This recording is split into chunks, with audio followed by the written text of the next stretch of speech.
And the external appearance of the embryo during this phase is similar to that of blood due to the appearance of the primitive heart and the cardiovascular system. If you look at the picture at the bottom, it shows an embryo of about 22 or 23 days, and the bottom is the yolk sac, and the embryo is the part at the top, and you see all these blood vessels. And if you were to see an embryo at that stage, and I should say that most embryos will undergo spontaneous abortion at about this stage. In other words, when they're about 2 or 3 weeks old, they will often spontaneously abort. That means that they just are expelled from the mother's uterus without a known cause, although we've done a lot of studies on this and find that many of them have very abnormal chromosomes, and they couldn't have survived if they had lived. So, as we used to say in the old days, this was God's way of ridding the body of something that was very abnormal. But anyway, we do know that they are aborted at this early stage, and they do look like a clot of blood, because when they pull away from the uterus, then you have all these exposed blood vessels which have the bloody appearance. So this explains one interpretation for Alica as a blood clot. I prefer the one being a leech-like structure. Now, the blood does not circulate until the end of the 3rd week, but on the 21st day, the heart of the embryo connects with blood vessels in the embryo, the connecting stalk, and the chorion, and the blood starts to circulate, as you could see in this diagram in the bottom. Thus, the embryo takes the appearance of a blood clot, even though its blood is fluid. And these features incorporate the other meaning of a blood clot for the Alica phase. Now, the next stage is the Mudga stage. And again, when I was asked what this meant, it says, it reminded me of an embryo at this stage. And when I was told that the Mudga meant a chewed substance, I thought of the embryo here. You see these little bead-like structures, which we call somites. They are the beginning of what will be the vertebrae or the backbone. And I suggested that this chewed stage could be referring to these somites, which have the appearance of a chewed substance. If you take, as I did at that time, took a piece of gum and bit into it, and you're left with these teeth marks, which look very much like this. So this stage, the Mudga stage, occurs at about 26 to 27 days, and we call that the somite period in descriptive embryology. The transformation from the Alica to the Mudga is very rapid, and during the last day or two of the Alica stage, the embryo is beginning to develop some of the characteristics of the Mudga, that is, the somites begin to appear. The word Mudga means a piece of substance which has been chewed, and as used to describe this next phase of embryonic development, it should apply with the shape of a substance that the teeth have chewed. In fact, the appropriateness of this term Mudga has been indicated in modern embryology. It has been termed that after the formation of the embryo in the placenta, this stage, the embryo receives its nutrients and energy, thereby rapidly increasing the growth process. The bodily masses called somites, from which the bones and the muscle will form, start to appear. During the multitude of bead-like structures or somites that are present, the embryo has the appearance of a substance that had been imprinted by teeth. The processes of this period can be recognized in the following points. First, the appearance of the somites or the imprints changes constantly, and just as the teeth imprints change on a substance with each act of chewing. The embryo changes its overall shape, but the structure derived from the somites remain. And secondly, the embryo turns in its position due to the modifications in its center of gravity with the new tissue formation, similar to the turning of a substance with chewing. And third, just as a chewed substance becomes curled before being swallowed, so does the back of the embryo become curved. And four, as the somites form, the internal features of the embryo in the Mudga stage are partly differentiated into organ anlaga, that means the beginning of structures, and partly undifferentiated. And this description is also stated in the Quran. Now, this is a later stage of Mudga. You can see the tail that we all had at that stage. and this little flipper-like structure is what's going to be your upper limb. And so this is the mudga stage. Next slide. Then out of the chewed-like substance, partly differentiated and partly undifferentiated. And when I was asked what this surah meant, it said it's clear to me that an embryo at that stage is only partly differentiated. In other words, some of the organs, like the early development of the eye and the ear and the heart, some parts are well differentiated, others are poorly differentiated, and some are undifferentiated. And so we have this mixture which agrees exactly with this particular surah. Thus the term mudga is very meaningful, since the embryo is a lump of irregularly shaped tissue at this stage, and a creation of systems is occurring while the overall process is incomplete. Some of the organs will form in the mudga stage, and some will form in later stages.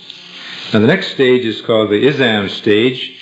This subsequent stage, phase of development, is referred to as izam, which means bones. And the fetus does indeed acquire a cartilaginous skeleton after the mudga stage. Those of you that have studied embryology realize that first of all you have what we call mesenchymal bones made out of connective tissue, then they become cartilaginous, and then they become ossified and become bones, solid bones. The formation of the bone does not begin uniformly throughout the body. Rather, there's a sequential appearance of bony tissue. In recent decades, the process of osteogenesis in the human embryo has been reasonably well documented. Bone development in the limbs commences in the embryonic limb buds from these mesenchymal or connective tissue cells. Primary ossification centers appear in the femur during the 5th week. The femur is your thigh bone. And in the sternum, it's breastbone, and the maxilla, jaw, during 8 to 9 weeks. The timing of the izam phase has been mentioned in the following hadith. These simply show these various stages when, at this stage, the bones in the limb would be cartilaginous. The same here, we're starting to get little indications of the bones developing. And in this hadith says, when 42 nights have passed from the time of the nutfa, that is the time of conception, Allah sends an angel to it who shapes it and makes its ears, eyes, skin, muscles, and bones. In the early part of this phase, the embryo takes on a human appearance, tazwir ad-dami, and the hadith describes this with the word shapes. Before the 42nd day, it is difficult to distinguish the human embryo from the embryos of many animals, but at this stage it becomes clearly distinguishable in its appearance. I couldn't tell a mouse embryo from a human embryo or a rabbit embryo in those very early stages. So as this hadith is making clear, is that after this 40th day, when the angel sends an angel to it, which shapes it and so on, that it takes on its human characteristics. Accompanying this development is a straightening of the embryo described by the word sawa. During this period, the embryo becomes more erect and acquires a more evenly rounded body. Some of the generalized cells of the embryo begin to differentiate into various lines and modify into different functional moieties. This process results in straightening and the formation of organs necessary for viability. As the Quran describes, when God created you, then, and the word fa means then, made you even and straight, sawak, and then fa, again, modified you, adalak, and so on. According to the table, and is that on the slide, the table?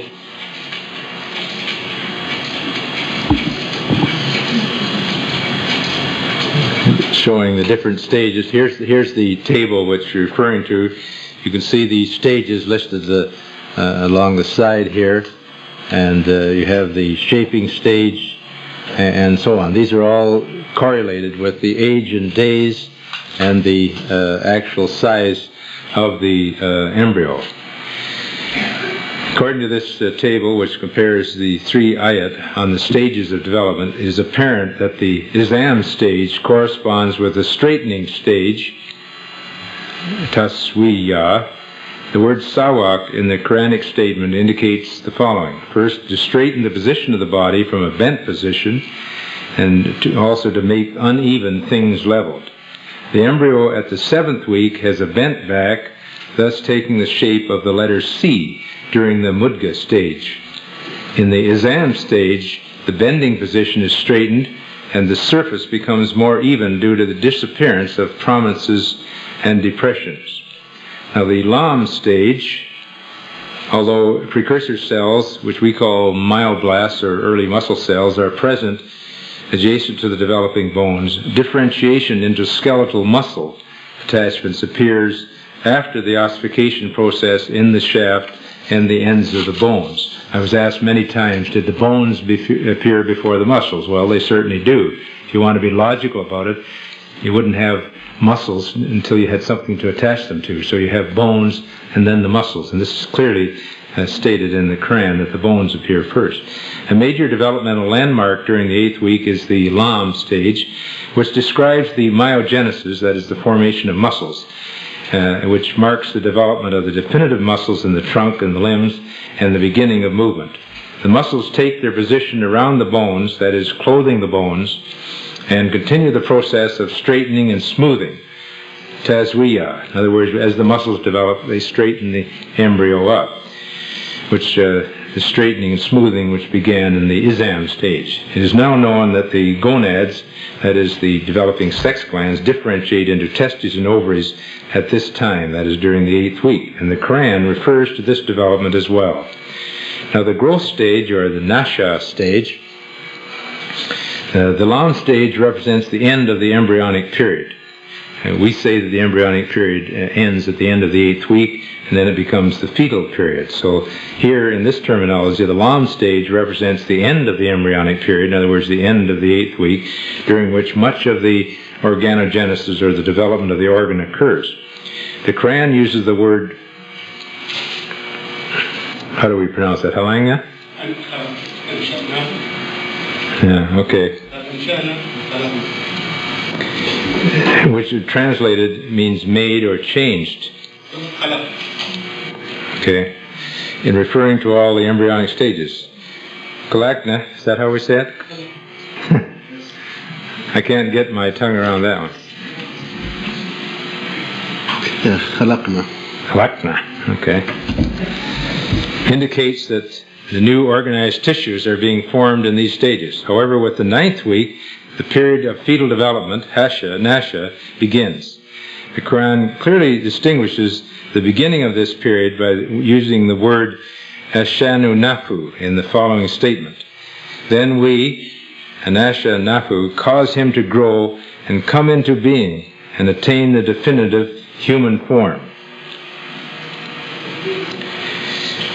Anasha nahu means to initiate, to grow and develop, and to rise and increase.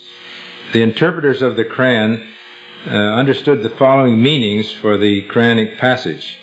Development of the fetus into a creature capable of speaking, hearing, and seeing, breathing the spirit into the fetus, and find the characteristics of the nasha stage. The following characteristics of the nasha stage are rapid growth and development. And this, again, this chart is from my book. As you can see, in the early stages, the 9th week, 12th, and so on, there's very little growth occurring there. The organs are developing rapidly. And then as you see from the 12th week on, there's very rapid development. And these